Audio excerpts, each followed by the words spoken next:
So prices are going up, huh? That's inflation. Ever notice how things cost more than they used to? Like way more. Yeah, me too. That's inflation, folks. It's basically when stuff gets more expensive over time. Remember when a candy bar cost $1? Now it's like $2. It's enough to make you wanna scream. But hold on, before you go full-blown panic mode, let's break it down. Welcome to this channel where we take a look of the story behind things. Inflation isn't always a bad thing. A little bit of inflation is actually normal and even healthy for a growing economy. It means people are spending money, businesses are doing well, and wages hopefully increasing too. The problem is when inflation gets out of control, like when prices are skyrocketing faster than a SpaceX rocket. That's when things get hairy. Suddenly your paycheck doesn't go as far, your savings lose their value, and you're stuck eating ramen noodles for every meal. Not ideal. Inflation is a big deal. It affects all of us, whether we realize it or not. It's the reason your parents complain about the price of milk. Stay tuned, because we're gonna dive deep into the world of inflation. We will explore why it happens and how it impacts us, and whether we should be freaking out or just riding the wave. Buckle up, buttercup, it's gonna be a bumpy ride. Remember when gas cost $2? A look at inflation then and now. Remember those good old days when you could fill up your gas tank for less than the cost of a fancy coffee? Yeah, me neither. But seriously, inflation rates change over time. Back in the good old days, think the 1990s and the early 2000s, inflation was relatively low and stable, hovering around 2 to 3%. That means prices were increasing gradually and people generally felt pretty good about the economy. Fast forward to 2022 and bam! Inflation hit a whopping 7%. That's a big jump, folks. Suddenly, everything from groceries to gas to housing felt like it cost an arm and a leg. People were freaking out, economists were scratching their heads, and the government was scrambling to get things under control. Now in 2024, inflation has cooled down a bit, sitting at around 3.5%. That's still higher than what we used to in the past, but it's a step in the right direction. The question is, will it last? Only time will tell. But here's the thing about inflation. It's not just about numbers, it's about how those numbers affect real people's lives. When inflation is high, it erodes our purchasing power, meaning our money doesn't go as far.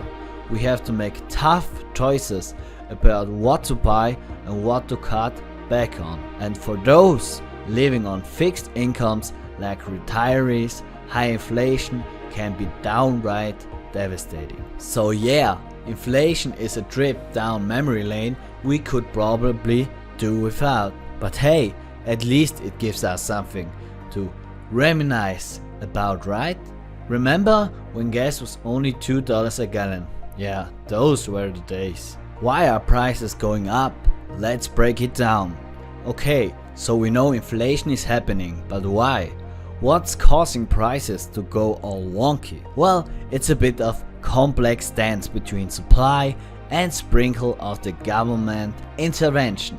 Think of it like a three-legged race, except instead of awkward teamwork, it's economic chaos. First we got supply chain issues, remembering the great toilet paper shortage of 2020. Yeah, that was fun. When the pandemic hit, it threw a wrench in the global supply chain, disrupting the flow of goods and materials. Factories shut down, shipping containers piled up at ports, and suddenly there were shortages of everything from computer chips to coffee beans. And when supply goes down, guess what happens to prices? You got it. They got up. Then there's demand. When the economy is booming and people are feeling good, they tend to spend more money. That's great for businesses, but it can also lead to inflation. When demand outstrips supply, businesses can raise their prices knowing that customers are still willing to pay. It's basic economics, my friend. And let's not forget about our good friend the government. Governments can influence inflation through their monetary and fiscal policies.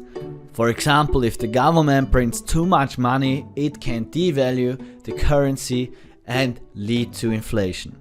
Similarly, government spending, while sometimes necessary, can also contribute to inflation if not managed carefully. So there you have it. Supply chain woes, demand fluctuations, and dash of government melting. All ingredients in the recipe for inflation. It's enough to make your head spin, right? But don't worry, we will break it down further with some real life examples in the next section. So stay tuned. Remember the great chip shortage? That's supply and demand, baby. Alright, let's talk about chips. No, not the potato kind, although those have been affected by inflation too. I'm talking about computer chips, the tiny brains that power everything from our smartphones to our cars. Remember a couple of years ago when you couldn't find a new car to save your life? Or when the price of used cars skyrocketed higher than Elon Musk tweet. Yeah, that was the great chip shortage in action. See, when the pandemic hit, demand for electronics went through the roof.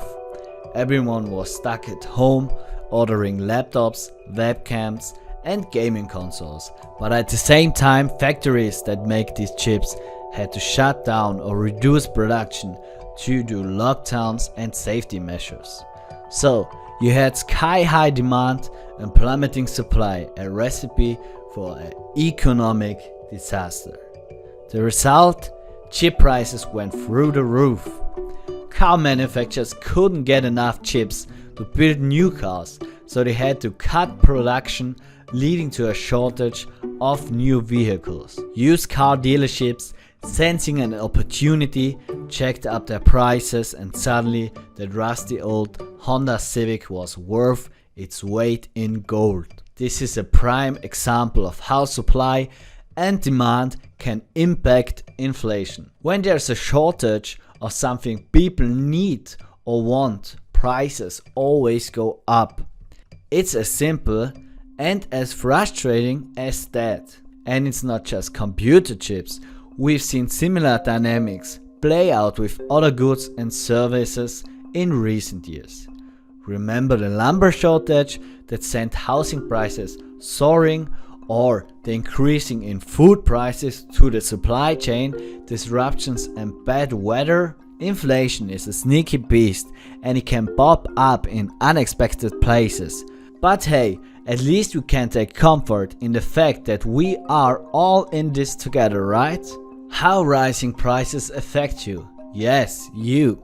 Okay, enough about chips and lumber. Let's talk about you. How does inflation actually affect your life? Well, in short, it makes everything more expensive. And unless your salary is magically increasing at the same rate as inflation, spoiler alert, it's probably not. That means your money doesn't go as far as it used to.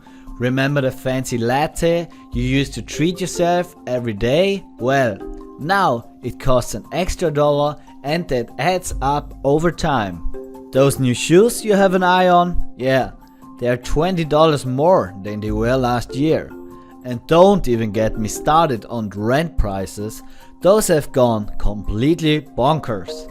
The truth is, inflation affects every aspect of our lives, from big things like housing and healthcare, to the little things to groceries and entertainment.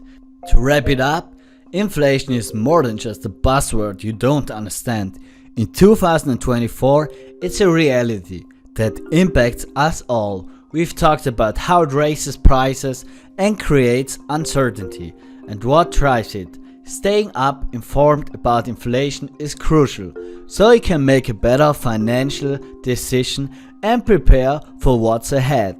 Now, I want to hear from you. How has inflation affected your life? Drop your thoughts in the comments below, and if you're interested in learning more about certain things, check out my other videos.